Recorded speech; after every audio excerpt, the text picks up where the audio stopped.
right? They're same. Right. And so, but people can do research, scientific research, right? Now you get a permit for a scientific research harvest, and there are only, I believe, 6 or 8 permits on the Kona side. Maybe in the county of Hawaii, actually, for all I know. Right? There's not 20 of them. There's not even 10 of them. And they are supposed to tag each fish and register them. And then after they do their research on them, then after that, disposal, you can do whatever you want. And you can kill them, you can turn them loose, but they discourage turning them loose because you might contaminate the whatever experimentation you've done. So they encourage them to sell them as aquarium fish. But what people do is they don't do any research. They grab them, they tag them, they research them, and sell them to the fucking aquarium wherever else, you know what I mean? And so for 20 or 30 years, since 78, that's been the market. Those research vessels are not researching a damn thing. They say big old research on the side, and all they do is rape the reef. So we call them reef rapers. They're the reason that the yellow tang, we're not the Gold Coast anymore. They're the reason that all those little, like Kahaluu doesn't have a bunch of abundance. But Kahaluu has always been protected. So when you go into that beach, there's a lot more abundance of reef fish and variety. And they're all friendly to humans in the sense that they'll swim right up to you, or they'll continue to do their day-to-day thing without spooking. If they don't hang out with you, you know?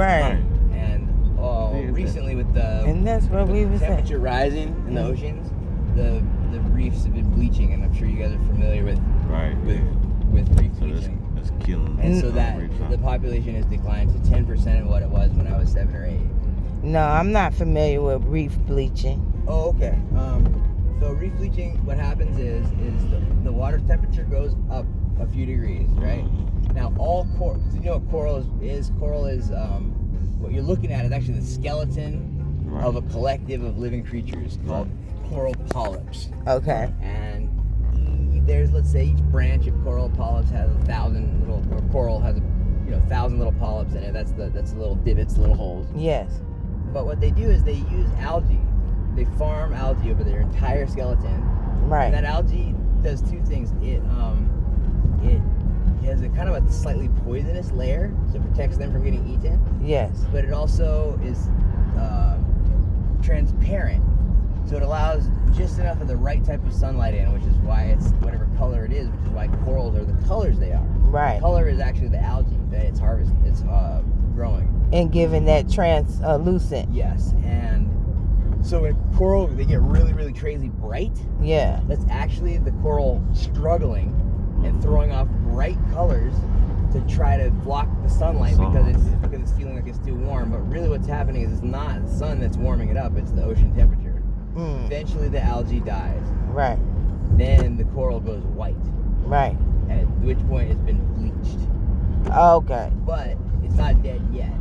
But now it has no protection. It's like it got HIV. Right. And there's no cure for it. And so eventually, boom, something will whack it and it'll die. Wow. And so then it turns gray, it starts crumbling away. Right. And you end up with these vast dead coral barrens. Like the Great Barrier Reef has huge sections, miles of just dead coral. And that's not a good thing to nature. It's the fucking apocalypse underwater. Yeah. What happens also is the sea urchins, there's a couple of different types in starfish. Right. Start eating it. When the algae is gone, they're able to eat it because there's that poison is not there, and they move through like grasshoppers or locusts, and they create what they call urchin barrens. Right. Where they eat everything and there's nothing left but urchins and dead coral. Right. And so because it's such a monotonous thing, there's no more diversity, nothing else grows there. Exactly. And it leaves it barren. That's where we're at in the cycle now, but something will eventually come and eat those things, and it'll eventually diversify again. Right. But it'll be 1,000 years before it settles into a new, evolutionary cycle. But he was getting the $2 bill. It's interesting. Definitely interesting, because it's beyond our scope of influence, as like an individual. We can all not put plastic in the ocean. We can all do the little things that are better. Right. But we sort of have to just sit back and watch for that kind of stuff, what's happening. And it's kind of be part of the solution. try to be get out interested there in and that break fucking the hell, guy, beaches, like that shit. you know, that type of stuff. People are doing that though. More and more people are doing that. Yeah. Breaking the beaches and stuff like that.